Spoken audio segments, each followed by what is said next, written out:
नमस्कार, मैं हूं पवन त्यागी।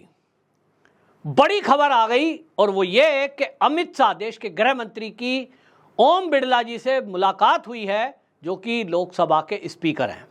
इस मुलाकात के पीछे का हिंट तो पहले से ही पता लग रहा है कि राहुल गांधी ने जिस तरह से संसद में कानून का उल्लंघन किया है, संसद की परिपाटी को तोड़ा है, देश की आज़ादी के बाद से जो संसद के लिए कानून बनाए गए हैं, उन कानूनों की संसद में राहुल गांधी ने धज्जियां उड़ाई हैं। अगर उन पर एक्शन हुआ तो राहुल गांधी सस्पेंड किए जा सकते हैं और उनको दंड के रूप में उनके ऊपर केस भी चल सकता है। जो बातें राहुल गांधी ने संसद के अंदर बोली है, हिंदू समाज को यह कह देना कि हिंदू समाज, उन्होंने पूरे हिंदू समाज को कहा, राहुल गांधी ने ये जो बोला, राष्ट्रपति के अभिभाषण पर चर्चा थी, उसमें राष्ट्रपति जी के अभिभाषण पर धन्यवाद प्रस्ताव करना था, उसको ना करके शुरुआत जो की झूठ झूठ झूठ और झूठ, इन्होंने तय कर लिया राहुल गांधी ने कि इनको तो सरकार पर प्रहार करना है, यहां से संसद का इस्तेमाल झूठ फैलाने के लिए करना है।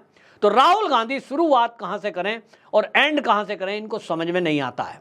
अग्निवीर योजना को झूठ फैलाया, क्या बोल रहे हैं, चीन का जो सैनिक है अग्निवीर है, वो अग्निवीर नहीं कह रहे हैं, वहां के सैनिक तो 5 साल प्रैक्टिस करते हैं, 5 साल उनकी ट्रेनिंग होती है, और भारत में 6 महीने ट्रेनिंग होती है। भाई, भारत में अग्निवीर की ट्रेनिंग 6 महीने हुई, वो 6 महीने इतनी कड़ी ट्रेनिंग होती है कि वो पूरे जीवन याद नहीं रहती है जो हमारे भारत का सैनिक है, और उसके लिए वो काफ़ी है। हमारे भारत के सैनिकों का जो बल है वो दुनिया में नंबर 1 है। लेकिन राहुल गांधी, उनको चीन के सैनिक पसंद आ रहे हैं, उनको चीन के सैनिकों की ट्रेनिंग पसंद आ रही है। सोचिए, देश की संसद में खड़े होकर आप हमारे देश का दुश्मन देश है चीन, और उसकी तारीफ कर रहे हैं, उसकी सेना की तारीफ कर रहे हैं, तो आप हमारे सैनिकों का मनोबल डाउन कर रहे हैं। दूसरा, राहुल गांधी ने झूठ फैलाया कि वो जो अग्निवीर योजना है, यदि उसमें अग्निवीर की किसी की मृत्यु हो जाती है, वीर गति को प्राप्त हो जाता है, तो सरकार उसे 1 रुपया नहीं देती। अब आप सोचिए कितना बड़ा झूठ फैलाया गया। ये चुनाव में भी फैलाया गया। भारतीय जनता पार्टी इस झूठ का काउंटर नहीं कर पाई, इसीलिए सीटें घटी। ये झूठ अंदर अंदर फैलाया जा रहा था, मंच से फैलाया जा रहा था, लेकिन भारतीय जनता पार्टी की अब आंखें खुली हैं। अब बहुत लेट हो गए हैं, लेकिन फिर भी राजनाथ सिंह जी ने इसका बयान दिया। काश ये बयान, इस तरह के अग्रेसिव मोड चुनाव के पहले दिखाई देते, 50 सीटें कम से कम बीजेपी की बढ़ती। दुर्भाग्य से ऐसा नहीं हुआ, लेकिन अब ही जागे, लेकिन जागे। जो उन्होंने जवाब दिया है राजनाथ सिंह जी ने कि अग्निवीर पर राहुल गांधी झूठ बोल रहे हैं, संसद के अंदर झूठ बोलना बिना तथ्य के, बिना जानकारी के, बिना सबूत के, यह अपराध है। अब इस पर उनको चुनौती दी गई है।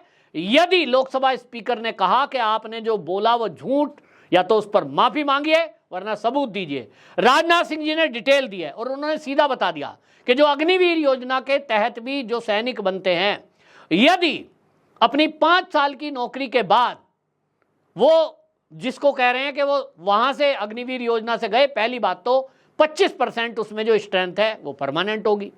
75% जो बाहर आएंगे उनको एक मोटी राशि दी जाती है, और उस राशि में उनको कोटा है, उनका राज्यों की पुलिस में है, बैंकों में है, कई जगह उनको नौकरी में मदद मिलती है।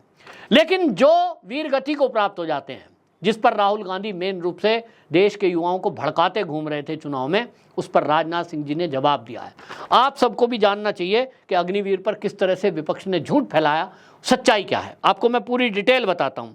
उन्होंने कहा कि जो शहीद हो जाते हैं, वीर गति को प्राप्त हो जाते हैं, बीमा राशि 48 लाख, जोड़ लेना पेन पेंसिल लेके, उनकी जो बीमा होता है वो बीमा राशि एक मुश्त 48 लाख।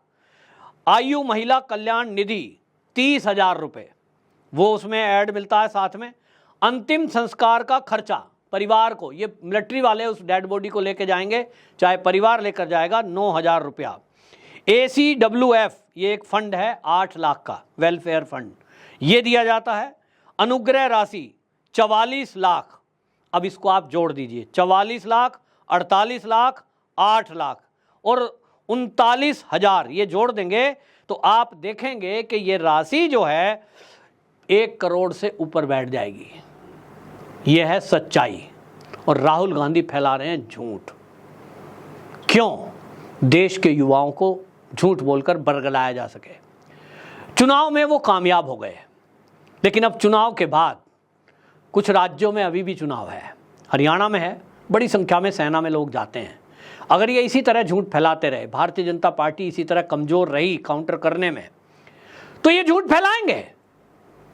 काउंटर किया ही नहीं जाता, पूरा चुनाव निकल गया, भारतीय जनता पार्टी का तो आईटी सेल का कहीं हवा नहीं लगी, भारतीय जनता पार्टी के नेताओं से मुंह से नहीं निकला, अरे भैया एक्स आर्मी मैन आपके पास इतने जुड़े हुए हैं, पूर्व सैनिक संघ के लोगों से ही कहलवा देते। कांग्रेस तो लाई रिटायर आर्मी अफसरों को, उनसे देश विरोधी नैरेटिव चलवाया, बीजेपी विरोधी नैरेटिव चलवाया, लेकिन ये पूरे देश को समझाने में नाकाम रही भारतीय जनता पार्टी कि अग्निवीर योजना किस तरह से देश के लिए हित में है, किस तरह से युवाओं के लिए हित में है। और उस पर देखिए 1 करोड़ की राशि दी जा रही है और बदनाम हो रहे हैं कि 1 रुपया भी नहीं दिया जा रहा। अब राहुल गांधी पे आप केस करते रहिए, उससे माफ़ी मंगवाते रहिए, क्या होगा? जो झूठ होना था, फैलाना था, फैला लिया उसने। उतनी वीडियो क्लिप की जाएगी, काटी जाएगी, और आईटी सेल वाले अब कांग्रेस के उस राहुल गांधी के वीडियो को फैलाएंगे कि देखो राहुल गांधी ने संसद के अंदर खड़े होकर कहा अग्निवीर योजना वाले को 1 रुपया नहीं दिया जाता। झूठ फैलाया जाएगा, आप फिर लोगों को गिरफ्तार करते रहना कि साहब फेक न्यूज़ फैलाई जा रही है। वो न्यूज़ थोड़ा ही है, आम पब्लिक से शेयर करेगी, विदेशों में बैठे हुए हैंडलों से शेयर की जाएगी, फिर से गाँव के लोगों को वो वीडियो भेजी जाएंगी। महाराष्ट्र में चुनाव है, हरियाणा में चुनाव है, बड़ी संख्या में युवा उससे नाराज हुए। तो कुल मिलाकर अब निशिकांत दुबे बीजेपी के सांसद हैं, उन्होंने इस पर संज्ञान लिया और उन्होंने कहा कि इस मामले में अब कार्रवाई होनी चाहिए। और सबसे बड़ा मुद्दा जो देवी देवताओं की मूर्ति लेकर के, भगवान शंकर की मूर्ति, गुरु नानक देव की मूर्ति, ईसा मसीह की मूर्ति, ये फोटो लेकर के गए, ये कानून के विरुद्ध है। उन्होंने कहा कि इतना मतलब उस बात को करा कि मोदी जी को बीच में खड़ा होना पड़ा। आमतौर पे हिस्ट्री में कभी मोदी जी बीच में बोलते नहीं हैं, खड़े तो होते ही नहीं हैं, लेकिन उनसे रुका नहीं गया। कारण पता है, राहुल गांधी ने कह दिया कि जो अपने आप को हिंदू कहते हैं वो 24 घंटे हिंसा, नफरत और झूठ फैलाने का काम करते हैं।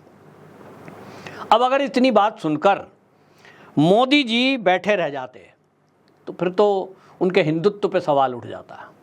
और इसलिए मोदी जी उठे और उन्होंने कहा ये बहुत गलत है, ये नहीं होना चाहिए और इस तरह से नहीं बोलना चाहिए।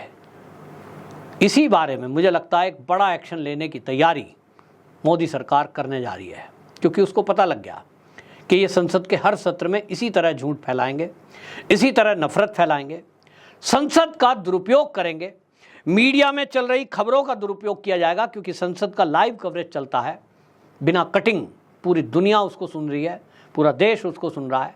और ये विपक्षी पार्टियों के नेताओं ने समझ लिया है कि देश में देश विरोधी और मोदी विरोधी नैरेटिव चलाने के लिए संसद से बढ़िया कोई जगह नहीं है, क्योंकि इनको ये पता है कि संसद में कही गई बात को लेकर भारत की किसी भी कोर्ट में किसी भी सांसद के विरुद्ध एफआईआर दर्ज हो ही नहीं सकती। और इनको ये भरोसा है विपक्षी पार्टी को कि भारतीय जनता पार्टी जो सरकार है ये तो किसी सांसद के खिलाफ कुछ करेगी ही नहीं। महुआ मोइत्रा के खिलाफ किया, चुन के आ गई, फिर से चुन के आ गई। पता चला कि साहब पैसे लेकर के, कोई गिफ्ट लेकर के सवाल पूछा, उसमें अगर जेल जाती, सीबीआई पे केस है, लेकिन मजाल है सीबीआई कोई रिजल्ट दे दे 2, 4, 5 साल में ना। और इसलिए इनकी हौसले बढ़े हैं कि भैया संसद की जो समिति है वो क्या करेगी, सदस्यता रद्द करेगी, चुनाव दोबारा होगा, दोबारा जीत के आ जाओ। महुआ मोइत्रा फिर से जीत के आ गई, फिर से वो वही काम करेगी, तुम फिर से करते रहना जांच वांच, जेल भेजोगे नहीं, क्योंकि कानून नहीं है, कानून में प्रावधान नहीं है। सांसदों ने अपने हिसाब से कानून बना रखे हैं। विधानसभा में खड़े होकर मोदी को चोर बोल दो, मोदी को अनपढ़ बोल दो, मोदी को यह कह दो कि अडानी की कंपनियों में सारा पैसा मोदी का लगा है। सबको पता है कि मोदी को चोर बोलो, गाली दो, अडानी का एजेंट बोल दो, अगर आप विधानसभा में खड़े हैं या लोकसभा में, उन पर केस नहीं हो सकता। आम आदमी को तो उठा पटक के जेल में डाल देंगे। तो मैं मोदी जी से कहना चाहता हूं कि जब इतने कानून आपने अंग्रेजों के बनाए सड़े गले कानून हटाए, भैया एक कानून और बना दो कि संसद के अंदर यदि कोई खड़ा होकर देश विरोधी बयान देगा, विधानसभा के अंदर खड़ा होकर यदि कोई झूठ फैलाएगा, उस पर भी आम आदमी की तरह केस चलेगा। आप खास क्यों बनना चाहते हो? इस देश के एमएलए एमपी क्यों खास बनना चाहते हैं? देश की आजादी को 77 साल हो गए, आम आदमी के लिए अलग कानून और इन नेताओं के लिए अलग कानून। मेरे जैसा आम आदमी अभी इस वीडियो में किसी के लिए कुछ बोल दूं, तुरंत एफआईआर, तुरंत पुलिस गिरफ्तार, जेल में सड़ा देंगे। लेकिन वहीं एक नेता खड़ा होकर कह दे 15 मिनट के लिए पुलिस हटा दो, कुछ नहीं बिगड़ता। वो कह दे चौकीदार चोर है, कुछ नहीं बिगड़ता।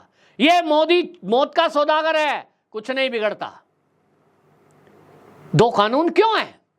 मोदी जी, आपने सीआरपीसी आईपीसी एक्ट हटाए हैं, ये भारतीय न्याय संहिता बनाई है।